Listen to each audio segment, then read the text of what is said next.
नमस्कार दोस्तों, मेरा नाम है आशुतोष। आपका स्वागत करता हूं आपके अपने YouTube channel A to Z E Pathshala पे। आप जो है मेरे साथ में बहुत ही ज़्यादा इंटरेस्टिंग टॉपिक पढ़ रहे हैं इस टाइम पे इंडियन पार्लियामेंट के बारे में, जिसमें जो है मैंने आपको जो है अभी लोकसभा के बारे में पढ़ा दिया था, बता दिया था पिछले लेक्चर में।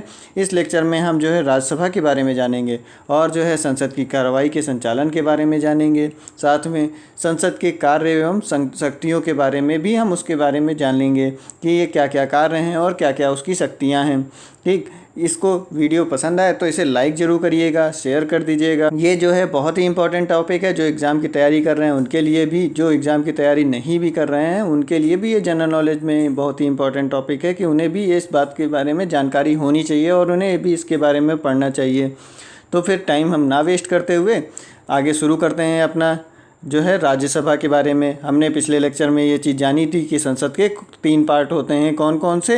एक लोकसभा, राज्यसभा और राष्ट्रपति। इन तीनों के मिलने से ही संसद बनती है। आपको और बताया था संविधान के भाग 5 के अंतर्गत अनुच्छेद 79 और से 122 के मध्य जो है संसद से संबंधित प्रावधान किए गए हैं। इसके बाद में मैंने आपको लोकसभा के बारे में पूरी चीज़ें बता दी थी कि कितने सदस्य होते हैं, कितनी सीटें होती हैं। 552 सीटें होती हैं, प्रेजेंट टाइम में 545 हैं। आयु 25 वर्ष होनी चाहिए। दिवालिया पागलपन घोषित नहीं होना चाहिए, यहाँ पर ना हो लिखा होगा। ठीक, वो सब नहीं होना चाहिए। संयुक्त बैठक की अध्यक्षता जो है लोकसभा का अध्यक्ष करता है। ये सभी चीज़ें आपको मैंने बताई थी। और फिर उसके बाद में 2026 तक में सीटें सारी जो हैं वो फिक्स हैं, ये चीज़ें बताई। साथ में मतदान, जनता प्रत्यक्ष मतदान द्वारा 18 वर्ष की आयु पूरी करने के पश्चात जितने भी लोग हैं वो वोट डाल सकते हैं। कार्यकाल 5 वर्ष का होता है। राष्ट्रपति जो है वो भंग भी कर सकता है, और राष्ट्रपति के किसके परामर्श से? मंत्रिमंडल के परामर्श से। ये सारी चीज़ें आपको बता दी थी। और इसके साथ में मैं आपको जब तीनों लेक्चर ख़त्म हो जाएंगे, सारी चीज़ें हम आपको बता देंगे, तो एक PDF प्रोवाइड करेंगे जिसमें आपको ये एक एक शब्द लिखा हुआ आपको मिलेगा, जहाँ पर आपको ये सारे चीज़ें जो एक एक लाइन उसमें PDF में दी होगी वो आपको कहीं ना कहीं पर किसी भी एग्ज़ाम में ज़रूर मिलेगी, ज़रूर, कि वह आई हुई है, उसमें किसी ना किसी एग्ज़ाम में पूछी गई है। चाहे वो इंटर लेवल एग्ज़ाम हो, चाहे वह ग्रेजुएशन लेवल एग्ज़ाम हो या PCS का एग्ज़ाम हो, कहीं ना कहीं आपको वो एग्ज़ाम में मिलेगा ज़रूर। ठीक, ये सारी चीज़ें आपको बता दी थी हमने। फिर आगे हमने लास्ट में आपको ये भी बताया था कि अध्यक्ष कौन होता है, प्रोटेम स्पीकर कौन होता है, प्रोटेम अध्यक्ष कौन होता है, सबसे वरिष्ठ सदस्य जो होता है उसके बारे में सब बताया था। पहले अध्यक्ष जो थे GV मावलंकर थे, ये बताया था आपको। ये सब चीज़ें आपने पढ़ ली होंगी, उम्मीद करते हैं आगे, और इनको बहुत अच्छे से उस वीडियो को आपने देखा भी होगा। अगर उस वीडियो को आपने नहीं देखा है तो इसके डिस्क्रिप्शन बॉक्स में मैं आपको इसका लिंक भी दे दूँगा, उससे जा कर के आप इस वीडियो को ज़रूर देख लीजिएगा। ठीक, जिसमें आपको कोई भी चीज़ छूटे ना, कहीं से भी कोई चीज़ आपकी बचे ना, और आपके अच्छे से अच्छे मार्क्स आए एग्ज़ाम में। ठीक, एक चीज़ और भी थी, कौन जो है हमारी पहली लेडी अध्यक्ष बनी थी, वो थी हमारी मीरा कुमार। ये सारी चीज़ें आपको मैंने बताई थी। कोरम पूरा करने के लिए 1/10 भाग होना चाहिए। मुख्य विपक्षी पार्टी बनने के लिए 1/10 भाग होना चाहिए। हमारे उत्तर प्रदेश के से जो हैं 80 सांसद चुने जाते हैं। ये सारी चीज़ें आपकी हो गई। कौन कौन से सत्र होते हैं? ग्रीष्म बजट सत्र और शीत सत्र होता है। ये सारी चीज़ें हो गई। अब आज हम पढ़ते हैं अब राज्यसभा। राज्यसभा के बारे में क्या है? राज्यसभा के बारे में आपको हमने बताया था कि राज्यसभा को क्या कहते हैं? उच्च सदन कहते हैं। ये हमारा उच्च सदन है, और इसको हम बड़ा भाई भी समझते हैं अपना, कि ये हमें जो है हमेशा अच्छी अच्छी बातें सिखाता रहेगा। ये हमेशा हमें लोकसभा को सजेशन देता रहेगा कि उसको क्या क्या चीज़ें करनी है, क्या नहीं करनी है। कोई भी अगर गलती कर रहे हैं तो वो अपने सजेशन देगा। लोकसभा माने चाहे ना माने, छोटा भाई माने चाहे ना माने, लेकिन फिर भी जो है ये अपने सजेशन देता रहता है। इसमें जो है हमारा सबसे पहले जो है हमारी राज्यसभा का गठन कब हुआ? हमारी सबसे पहले राज्यसभा का गठन 1952 में किया गया था। ये देखिए आपका लिखा हुआ है। ठीक, उसके बाद में हमको यहाँ के सदस्यों की संख्या जाननी चाहिए कि कितने सदस्य होते हैं यहाँ पर सदस्यों की संख्या जो है अनुच्छेद 80 के तहत बताई गई है। अनुच्छेद 80 में जो है राज्यसभा के बारे में बताया गया, अनुच्छेद 80 में। अब चलिए, अब आपको हम इनका तीनों को याद करने का तरीका बता देते हैं कि कैसे आप जो है याद करेंगे। आपको हमने क्या बताया था? संसद जो था वो 79 में था।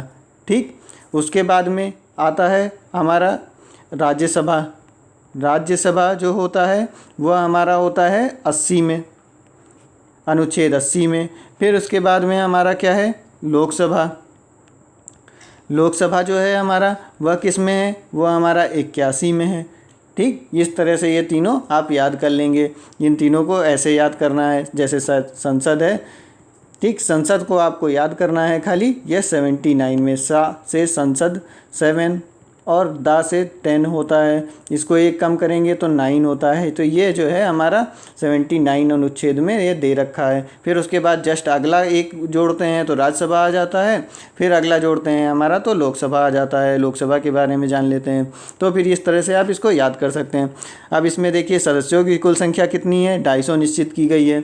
इसके बाद में इसमें जो है कौन कौन से होते हैं, जो केंद्र शासित प्रदेश और राज्य के जो हैं मिलाकर के टोटल जो हैं कुल 238 सदस्य होते हैं। 238 सदस्य राज्यों के से और केंद्र शासित प्रदेशों से मिलाकर होते हैं। यह इनका चुनाव कैसे होता है, अप्रत्यक्ष रूप से।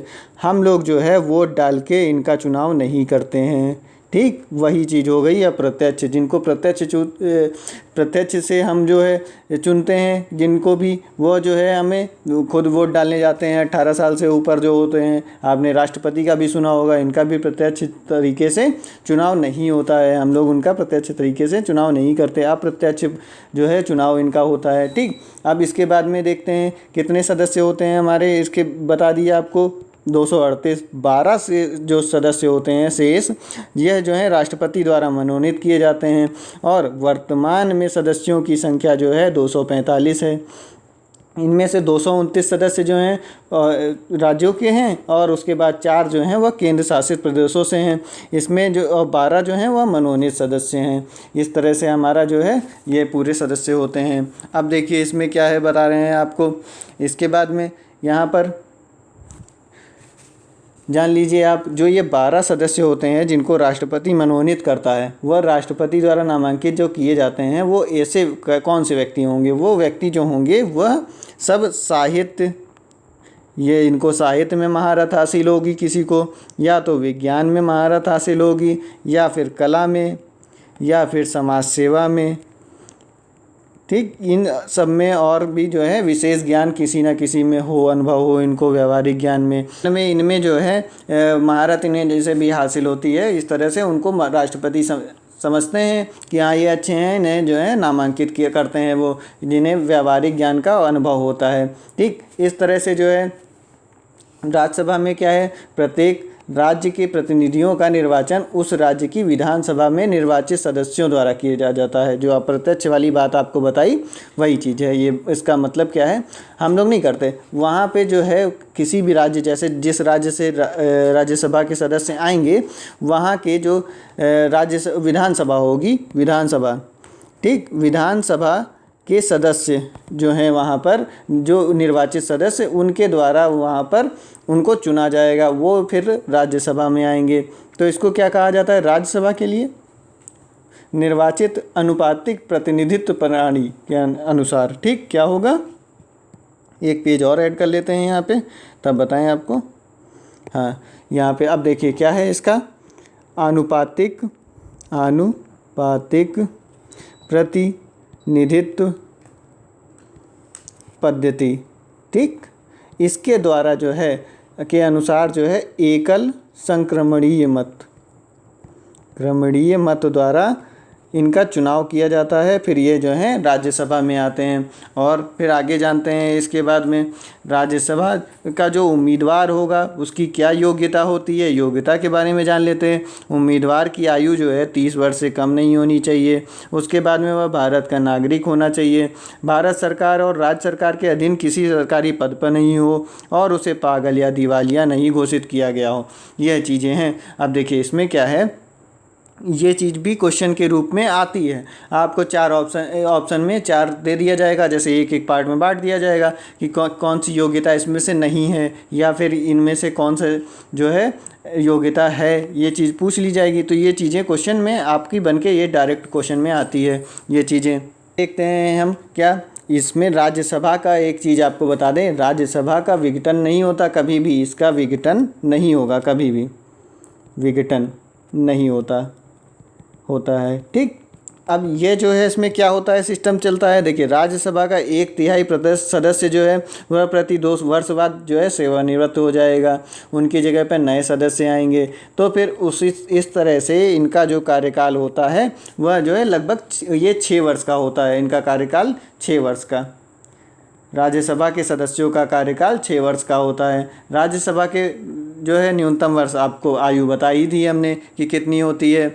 इसके बाद में जो भी सदस्य राज्यसभा का चुनाव लड़ना चाहता है उसका नाम कम से कम 10 सदस्य, विधानसभा के कम से कम 10 सदस्य जो हैं प्रस्तावित करेंगे कि इनको जो है राज्यसभा में भेजा जाए। तो फिर जब 10 सदस्य नाम को प्रस्तावित करते हैं तब फिर उसके बाद में उनका चुनाव किया होता है। ठीक, चुनाव लड़ने के लिए कम से कम 10 सदस्यों द्वारा उनका नाम जो है प्रस्तावित किया जाना होना चाहिए, तभी वह जो है सदस्य चुनाव में खड़े हो सकते हैं। इसके बाद में आपको बता दें इम्पॉर्टेंट बात क्या है, राज्यसभा का सभापति कौन होता है।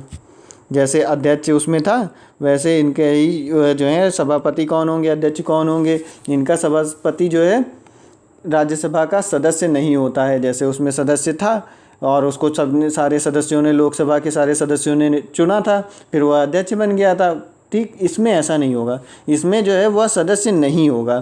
ठीक, क्या होगा, सदस्य नहीं होगा। ठीक, अब इसके बाद में इसमें वो होगा कौन, वह भारत का उपराष्ट्रपति होगा। भारत का उपराष्ट्रपति, राष्ट्रपति होता है जो राज्यसभा का पदेन सभापति होता है। ठीक, राज्यसभा का पदेन सभापति जो है वह उपराष्ट्रपति होगा। और जब उपराष्ट्रपति राष्ट्रपति के रूप में कार्य करता है, मान लीजिए ठीक किसी टाइम पे राष्ट्रपति नहीं है तो उसे राज्य के सभा के सभापति के रूप में कोई वेतन या भत्ता नहीं मिलेगा उस टाइम पे, ये चीज़ होती है। इस अवधि में वह राष्ट्रपति को मिलने वाले वेतन और भत्ते प्राप्त करेगा। जब वह राष्ट्रपति के तौर पे काम कर रहा होगा तब उसका उपराष्ट्रपति वाला वेतन नहीं मिलेगा, उतने दिन का उसको उस टाइम का वेतन राष्ट्रपति वाला मिलेगा। ठीक, ये सारी चीज़ें होती हैं। राज्यसभा अपने सदस्यों में से एक उपसभापति भी चुनती है। अब सभापति के बारे में बता दिया आपको कि वह जो है उपराष्ट्रपति होता है, वह सदस्य सभा में नहीं, वो राज्यसभा का सदस्य नहीं होता है। अब उपराष्ट्रपति जो होता है, लेकिन ये चीज़ देखिए, ये इंपॉर्टेंट बात है, ये डीपली वाली बात है कि ये चीज़ें आप जो है कंफ्यूज मत होइएगा। उपसभापति जो होगा वह सदस्यों में से एक होगा, उसको जो है सारे सदस्य जो हैं सदस्यों में से एक उपसभापति को चुना जाता है। ठीक, किसको, उपसभापति को चुना जाता है। ये चीज़ है, ये इम्पॉर्टेंट बात है, इसको याद रखिएगा। जो हमारा उपराष्ट्रपति है, उपराष्ट्रपति राज्यसभा का पदेन सभापति होता है, लेकिन वह राज्यसभा के सभापति पद पर चयनित नहीं होता है, बल्कि उसे यह पद उपराष्ट्रपति होने के कारण प्राप्त होता है। यही सेम सेंटेंस आपको एग्ज़ाम में ऑप्शन में लिखा हुआ मिलेगा, थोड़ा सा इधर उधर चेंज करके। तो फिर आपको जो है इसी पे टिक लगाना है। क्या चीज़ है, फिर से बोल दे रहा हूँ मैं आपको, इसको ये चीज़ पीडीएफ में भी आपको मिल जाएगी। ठीक, क्या होता है, उपराष्ट्रपति वह राज्यसभा के सभापति पद पर चयनित नहीं होता है वह, बल्कि उसे यह पद मिलता है भारत के उपराष्ट्रपति होने के कारण। उपराष्ट्रपति होने के कारण ये पद उसे मिलता है। ठीक, ये एक इम्पॉर्टेंट बात थी। इसके बाद में राज्यसभा का जो ये सभापति है उसे मत देने का अधिकार नहीं होता। यह जो है उपराष्ट्रपति होंगे, यह सभापति, इनको मत देने का अधिकार नहीं होगा। लेकिन जब समान मत हो गए, एक देखिए कंडीशन आती है, क्या, जब मान लीजिए समान मत हो जाते हैं तब क्या होगा, तब उस टाइम पे यह निर्णायक मत दे देगा, कि निर्णायक मत देगा कि हाँ ये भाई ऐसे हमारा पद यह मत है, तो आप जो है इधर यह पक्ष जीता और यह पक्ष हारा, जो वो अपना निर्णायक मत इस तरह से डालेगा, वो कोई भी उसको अधिकार होगा। सभापति का वो राज्यसभा का सभापति वे सभी कार्य करता है जो लोकसभा का अध्यक्ष करता है, एक तरीके से उसके बराबर जैसे वो काम करेगा वैसे ही ये भी काम करता है। ये सारी चीज़ें हो गई। अब इसके बाद में आप त्यागपत्र वाली बात जान लीजिए कि कौन किसको त्यागपत्र देगा, ये भी बहुत बार पूछा जाता है क्वेश्चन। क्या है, उप सभापति जो है वह अपना त्यागपत्र किसको देगा, उप सभापति, यह जो है अपना त्यागपत्र देगा सभापति को। ठीक, उसके बाद में उपसभापति को राज्यसभा बहुमत से पद से हटा सकती है। जो भी उपसभापति है उसको हटाया जा सकता है राज्यसभा। यह है राज्यसभा, जो है राज्यसभा, यह अपने बहुमत से हटा देगी इसको। अगर चाहे तो बहुमत डाल के इसको हटा सकती है। लेकिन जब सभापति का पद रिक्त हो तो उपसभापति उस पद के कर्तव्यों का पालन करेगा जिस टाइम पे भी रिक्त होगा। जब उप राष्ट्रपति को उसके पद से हटाने का कोई संकल्प विचाराधीन हो तब वह सभापति के रूप में पीठासीन नहीं होंगे। ये चीज़ मैंने उसमें भी आपको बताई थी। ठीक, फिर उसके बाद में राज्यसभा में राज्यों को प्रतिनिधित्व उनकी जनसंख्या के अनुपात में दिया गया है। लोकसभा में भी सेम यही किया गया है, जनसंख्या के अनुपात में सबका प्रतिनिधित्व है कि हाँ जिस राज्य की ज़्यादा जनसंख्या उस राज्य के ज़्यादा सदस्य राज्यसभा में भी रहते हैं, उसी तरह से लोकसभा में भी ज़्यादा सदस्य रहते हैं। इन चीज़ों को ध्यान रखिएगा। हर जगह पे देखिए जनसंख्या के ही अनुपात पे ही होता है हर चीज़। जहाँ पे मान लीजिए ज़्यादा जनसंख्या रह रही है तो उस जगह पे हमें ज़्यादा लोगों की ज़रूरत पड़ेगी कि उसको काम काज उन लोगों का देखेंगे कि उनके भलाई के काम जो होने हैं वो कैसे ज़्यादा लोग देखेंगे। जिस जगह कम जनसंख्या रह रही है वहाँ पर कम लोगों की आवश्यकता होगी। सिंपल सी चीज़ है, यही चीज़ है। अब ये जान लीजिए कब इसको निर्धारण किया गया, 2003 में जन प्रतिनिधित्व अधिनियम 1951 में संशोधन किया गया था। तब इसको निर्धारण किया गया है कि कोई भी व्यक्ति जो है राज्यसभा के लिए कहीं से भी चुनाव लड़ सकता है, चाहे वह जो है राज्य का निवासी हो या ना हो। ये चीज़ जो है 1951 में इसका संशोधन किया गया।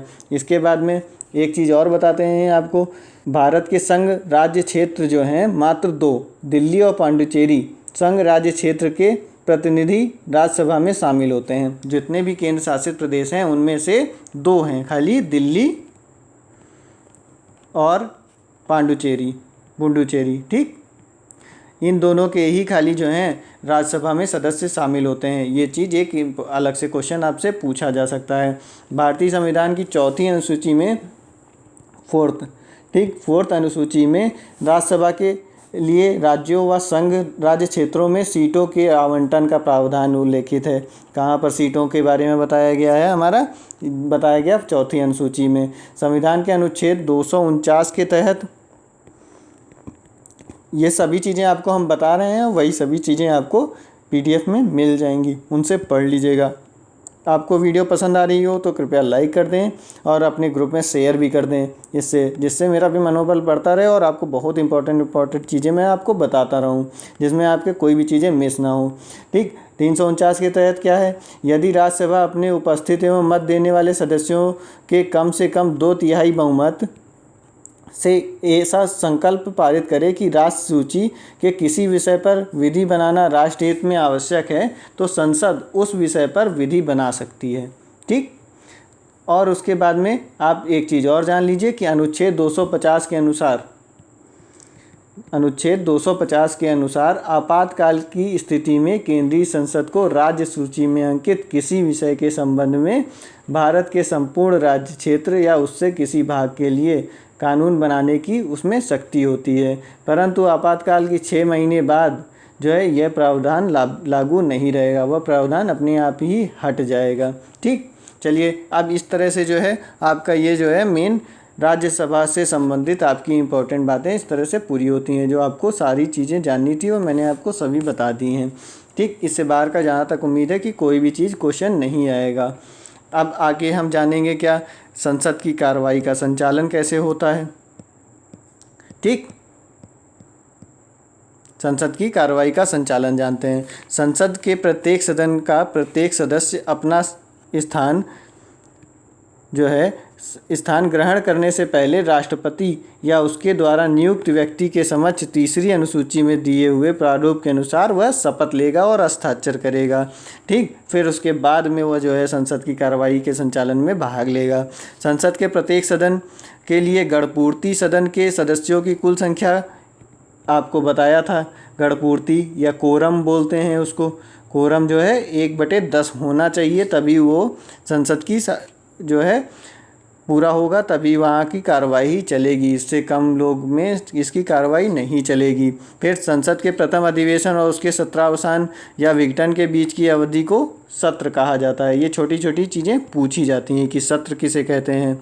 तो सत्र क्या है, फिर से बोल दे रहे हैं आपको, संसद के प्रथम अधिवेशन और उसके सत्रावसान, मतलब कि ख़त्म होने के सत्रावसान के मध्य ये कुछ की अवधि जो होगी सत्रावसान को विघटन भी बताया था आपको हमने।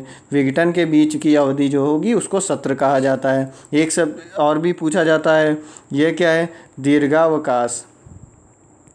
दीर्घावकाश, दीर्घावकाश क्या होता है? संसद के सत्रावसान होने के और नए सत्र में उसने समवेत होने के बीच में को जो है, जैसे एक सत्र खत्म हुआ फिर उसके बाद जो दूसरा सत्र होगा उसके बीच का जो गैप होगा उसको जो है दीर्घावकाश कहा जाता है।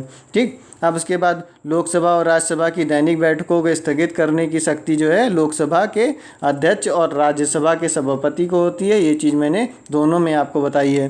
ठीक, और उसके बाद विघटन से लोकसभा का अंत हो जाता है। जब भी विघटन हो जाएगा तो लोकसभा का अंत हो जाएगा और केवल सत्र की समाप्ति होती है। स्थगन जो होता है रोज रोज है, स्थगन से संसद का सत्र समाप्त नहीं होगा। जब विघटन होगा तो सत्र समाप्त हो जाएगा, लेकिन स्थगन होगा जो स्थगित होता है स्थगन, तब सत्र नहीं समाप्त होता कोई भी। ठीक, और थोड़े समय के लिए काम थोड़ी रोक दिया जाता है, जैसे 1 दिन के लिए, 2 घंटे के लिए, इस तरह से ये चीज़ें होती हैं। तो इस तरह से ये इंपॉर्टेंट चीज़ें हो गई। अब अगले में जो है एक चीज़ और भी जान लीजिए। अब अभी संसद के कार्य, संसद के कार्य एवं शक्तियाँ। ठीक, संसद के कार्य एवं शक्तियाँ क्या है? संसद का पहला काम बहुत ज़्यादा इम्पोर्टेंट क्या है? कानून बनाना, कानून बनाना। दूसरा क्या है? कैबिनेट की नीतियों का निर्माण करना, नीतियों का निर्माण। ये सब चीज़ें पूछी जाएंगी आपसे। फिर उसके बाद क्या होगा? प्रश्नों, अनुपूरकों, प्रस्तावों, स्थगन प्रस्तावों के माध्यम से कार्यकारिणी पर नियंत्रण करना। ये दूसरा। ये तीसरा हो गया क्या? कार्यकारिणी पर नियंत्रण जो है संसद रखेगी। उसके बाद क्या है? कानून निर्माण संसद का बहुत महत्वपूर्ण कार्य है। संविधान संशोधन भी होता है इसके द्वारा। ठीक, संसद ही जो है संविधान में संशोधन कर सकती है, संविधान संशोधन। इसके बाद में हमारा संसद राष्ट्रपति, उपराष्ट्रपति के चुनाव में भी भाग लेती है। राष्ट्रपति का चुनाव और जो है उपराष्ट्रपति का चुनाव। राष्ट्रपति एवं उपराष्ट्रपति का चुनाव भी संसद द्वारा ही होता है। इसके बाद राष्ट्रपति पर जो है महाभियोग भी लगेगा तो वो भी यहीं संसद में ही लगेगा। ठीक, महाभियोग। इसके बाद में आपातकाल की घोषणा भी यहीं पर ही होगी। ठीक, ये सारी चीज़ें जो हैं ये संसद की कार्य और शक्तियों में आते हैं। ये सारी चीज़ें अब इम्पॉर्टेंट आपकी राज्यसभा, संसद और लोकसभा से इम्पॉर्टेंट चीज़ें जो भी थी मेन, वो मैंने आपको सभी बता दी। ठीक, अब इसके बाद में जो भी इम्पॉर्टेंट चीज़ें हैं जैसे कि शून्यकाल, प्रश्नकाल, ये चीज़ें भी छोटी छोटी पूछी जाती हैं, जिनको मैं अपने अगले लेक्चर में आपको बताऊँगा। और साथ में ही विधानसभा और विधान परिषद को भी आपको मैं बता दूंगा, जिससे आपका फिर कोई भी क्वेश्चन नहीं छूटेगा। वीडियो पसंद आ रही हो तो कृपया करके इसे लाइक कर दें और अपने ग्रुप में शेयर कर दें ज़्यादा से ज़्यादा, जिससे मेरा मनोबल बढ़ता रहे। मिलते हैं अब अगले वीडियो में। जब तक पढ़ते रहिए, अपना ख्याल रखिए। धन्यवाद, नमस्कार।